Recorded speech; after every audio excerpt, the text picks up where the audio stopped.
이렇게나 많은데도 잘 몰랐더니 당뇨병에 대해서도 팩트체크 제대로 들어가 봐야겠죠. 첫 번째 팩트체크부터 살펴보겠습니다. 당뇨병은 커피를 마시면 안 된다. 안 된다. 야, 요거는 근데 아메리카노는 0칼로리 아닙니까? 0칼로리죠. 그게 내 말이. 네, 그래서 하나, 둘, 셋. 나 요거는 요리하고 싶어.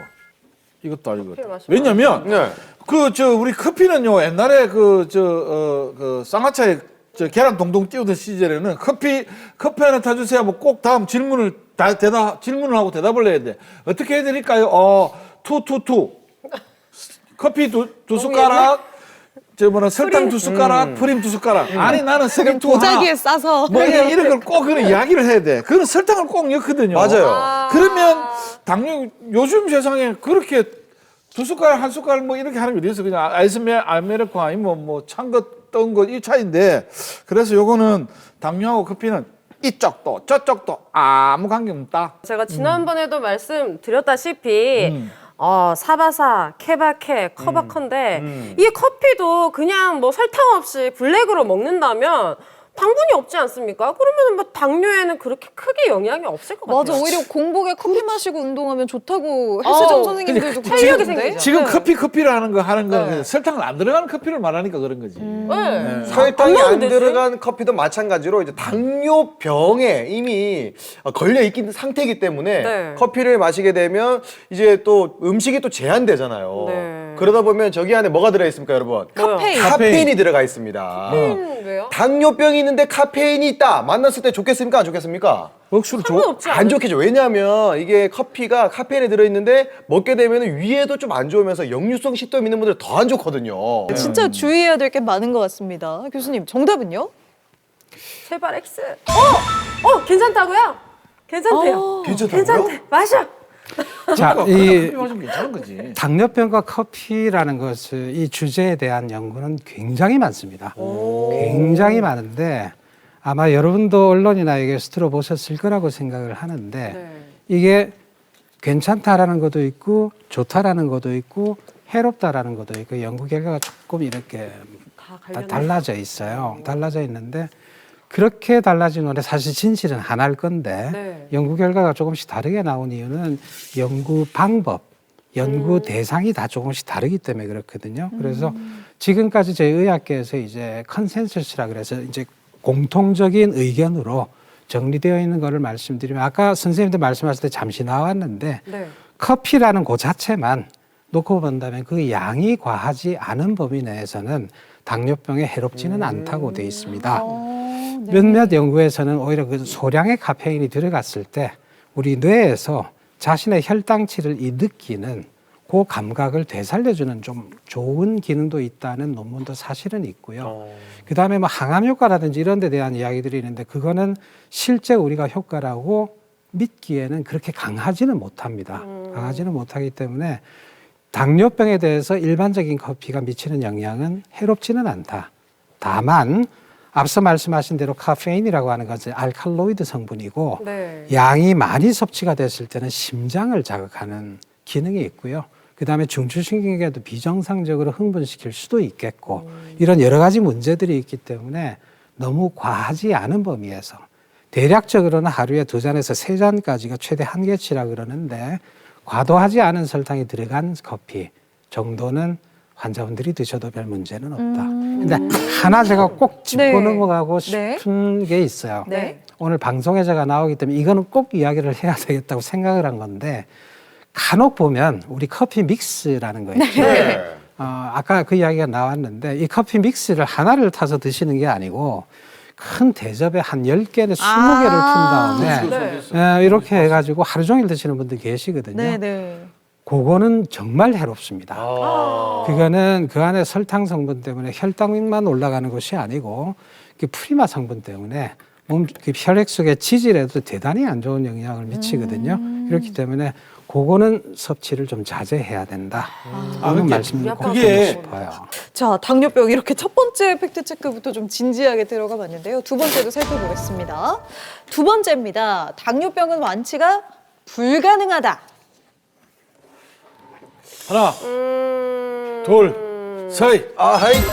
수많은 광고들을 보면 이거 먹고 혈당이 좋아졌어요. 그렇죠. 이런 광고들 제가 진짜 많이 봤거든요. 맞아요, 맞아요. 아니 우리가 지금 얘기하는 게 뭡니까? 이번에 이제 특별 시리즈로 만성질환 아니겠습니까? 네. 만성질환들은 보통 지금 평균적으로 보니까 네. 완치가 좀 불가능한 것 같아요. 만성이 최대한 치료를 하면서 보존적으로 완화해 나가서 삶의 질을 조금씩 개선해 나간다. 거기에 좀 목적을 두는 것 같습니다. 예. 아하. 뭐 우리 K의료 아니겠습니까?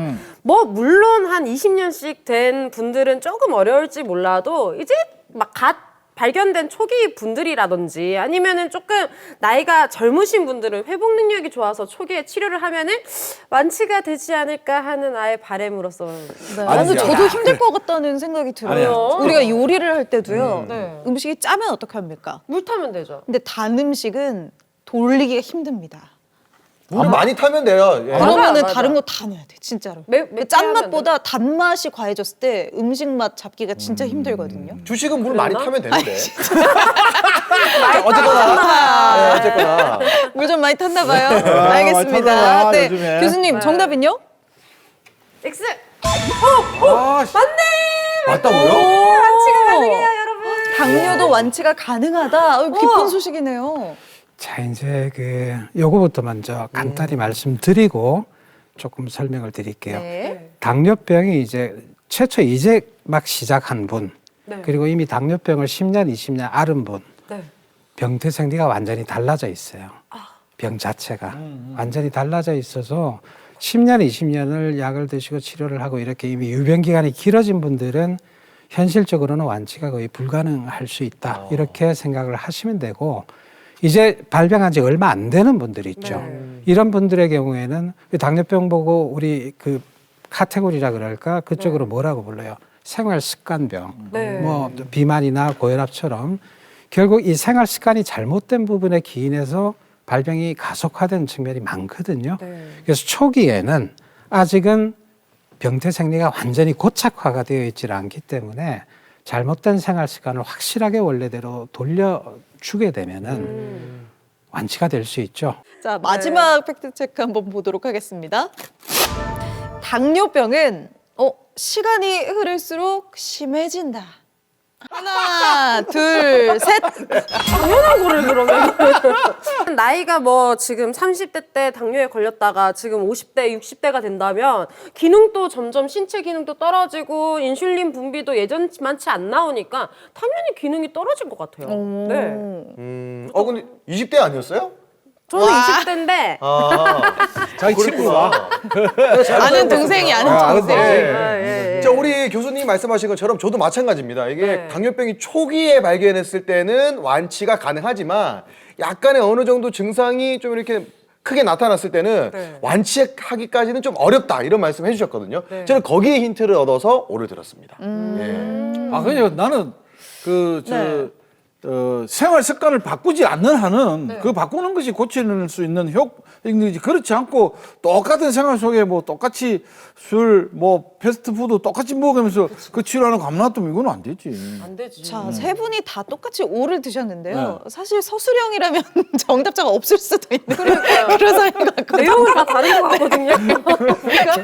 우리 거긴 좀 약해요. 교수님, 네. 이게 서술형 시험 문제라면 누구한테 1등을 주시겠습니까? 우리 일단 OX부터 정답이- 보고 갑시다. 제가 하나, 둘. 논리가 좀 부족하죠? 일단은 일단 통과했고 통과했고. 네. 서술형이라면 이제 이 중에 정답이 있습니까? 50점은 됐고. 제가 공개 클리닉 외에 여러 번 출연을 했는데 오늘 이 토론이 제일 난해했던 것 같습니다. 그러니까 궤변이다.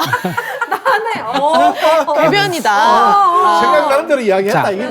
당뇨병을 저희들은 일단 의료인들끼리 표현을 할 때는 메타볼릭 말리그난시, 다시 말해서 대사적인 암이라는 표현을 합니다. 이 암의 특징이 보면은 처음에는 작게 시작을 해서 점점점 커져서 퍼져가고 죽음에 이르게 되죠.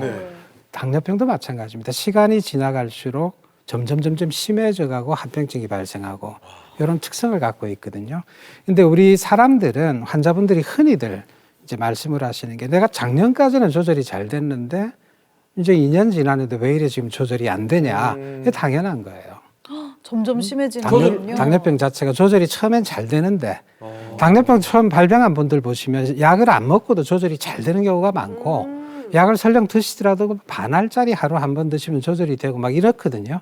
그런데 그게 10년, 20년 지나고 나면 약을 이만큼 드시고 주사를 하루에 몇 번씩 맞아도 조절이 안 되는 상태로 진행을 한다. 그런 뜻이거든요. 그렇게 되는 가장 중요한 이유는 앞서도 잠시 말씀드렸듯이 인슐린을 분비하는 그 췌장의 기능이 시간이 지나갈수록 이제 떨어져 갑니다. 원래 당뇨병이 없이도 나이가 들면 기능은 조금씩 떨어지는데 당뇨병이 있는 상태에서는 췌장이 혹사를 당하거든요.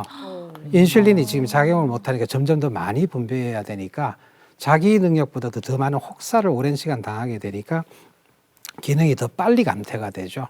그것 때문에 혈당치는 점점 올라가게 돼 있다.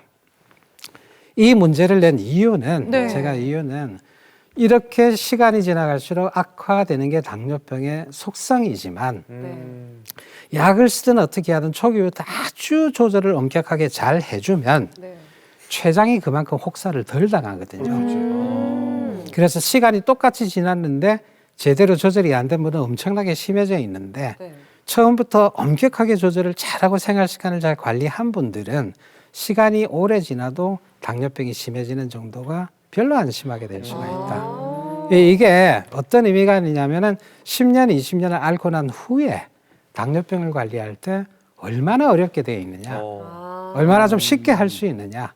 근데 그 차이에 따라서 이게 합병증이 생길 수 있는 위험이 다 달라지거든요. 그래서 초기부터 열심히 엄격하게 잘 조절하는 게 중요하다. 자, 당뇨에 대한 팩트 체크 여기까지 마무리해 보도록 하겠습니다.